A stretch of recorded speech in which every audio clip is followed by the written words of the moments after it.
1 verse 1. In the beginning was the Word, and the Word was with God, and the Word was God. There you go. You have, I mean, why are you still arguing, right? That's how some people reason. Jesus is God, and he's God the Son. Well, a lot of conclusions have been drawn out of John 1:1, one of which leads to the Trinity belief that Jesus, the Word, is a second member of the Trinity. However, to do that, you would have to divorce the writings of John from the Old Testament writings, because you make him introduce a different God than that of the Old Testament.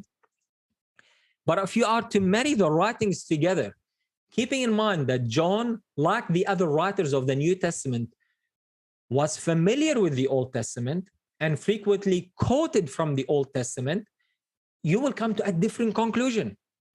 Now, first, before I compare what John wrote with the Old Testament writings, let me comment on the term, the Word was God. Notice how it is in different translations. And the Word was divine. Another translation says, and he was the same as God. Another one says, and what God was, the Word was. If you look it up in the Greek, the two words translated as God in that same text are slightly different, which lets us in on the writer's intention. I believe the other translations, other than the King James, are more accurate than the King James. It simply says that the Word had the same nature as God. The Word was like God, right? Now, with that said, let me compare what John said in John chapter 1, rather, with Proverbs chapter 8, verse 22 to 30, which I believe John had in mind and almost was quoting when he wrote the introduction to his gospel. Allow me to show you. In John 1 to 3, it says, in the beginning was the Word, and the Word was with God, and the Word was God. The same was in the beginning with God. All things were made by him, and without him was not anything made that was made. What is John saying? John is saying that in the beginning, or before anything was made or created, the Word was, meaning the Word was already in existence before creation happened. The Word was already there. So if you take your mind all the way back to the time when all things were made, you will find the Word already there. That's what John is saying.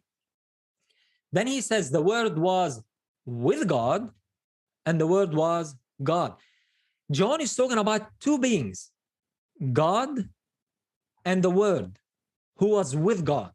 He is not saying God and the Word who was with him are the same being. No, they are two different persons or beings. One is God and the other is like him, meaning has the God nature. Now notice what we read in Proverbs 8.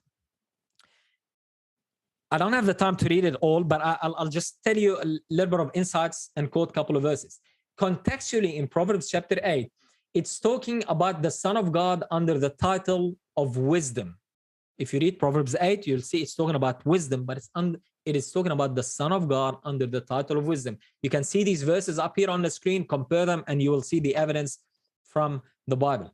My aim now is to show you how what John said in John chapter 1 is the same thing, almost exact same thing as we read in Proverbs 8. First of all, in verses 22 to 26 of Proverbs 8, wisdom, or the Son of God, says that before anything was created, I was brought forth. This is one verse of 3 of them or 4 in the passage, just to save time. It says, before the mountains were settled, before the hills was I brought forth, while as yet he had not made the earth. What are we reading? We're reading that the wisdom, or the Son of God, is saying, before creation, before anything was created, I was brought forth, right? Then from verse 27 onward, he states, the writer states, that when creation took place, the wisdom was there. Notice what we read, verse 27 onward. When he, who's he? That is the Lord or Jehovah, prepared the heavens, who's I? That contextually it refers to the one who was brought forth or brought out of God before creation. I'll read it again. When he prepared the heavens, I was there. When he set up a compass upon the face of the deep, when he established the clouds above, then, what is then? When he created things, then, during creation time, then I, who's I? Wisdom, the Son of God, then I was by him, as one brought up with him, and I was daily his delight, rejoicing always before him. What did we just read? The speaker is saying, when God created the worlds, when God made all things, I was already there.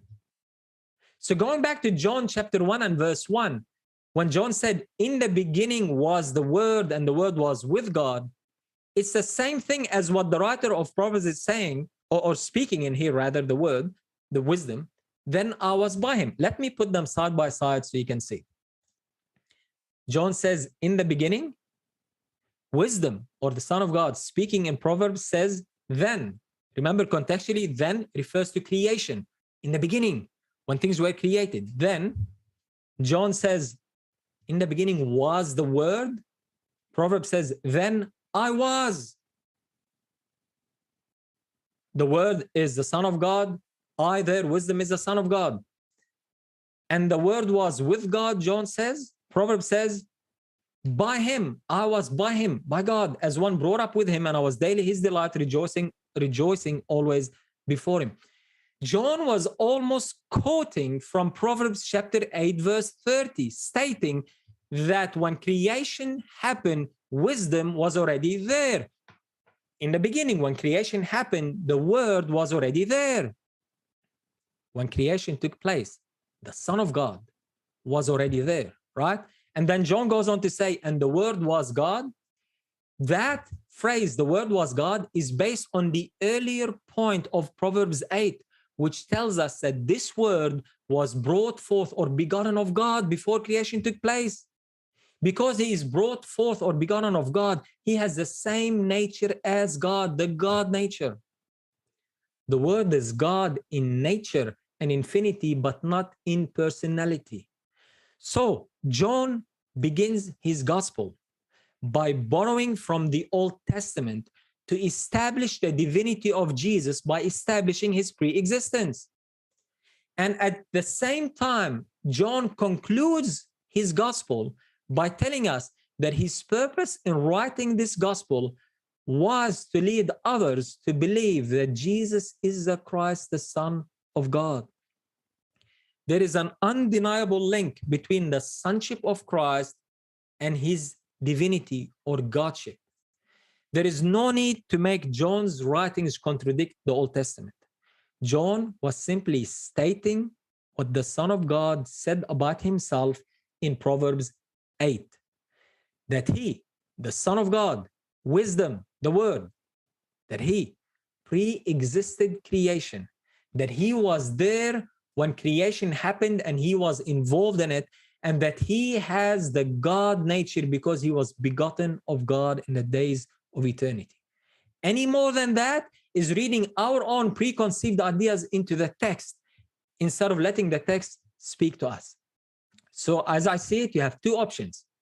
Harmonize the writings of John with the Old Testament and acknowledge that he's actually quoting from Proverbs chapter 8, verse 30, or make it contradict that, bring your own preconceived ideas into it, and you're divorcing the writings of John from the Old Testament and making them contradictory instead of in harmony.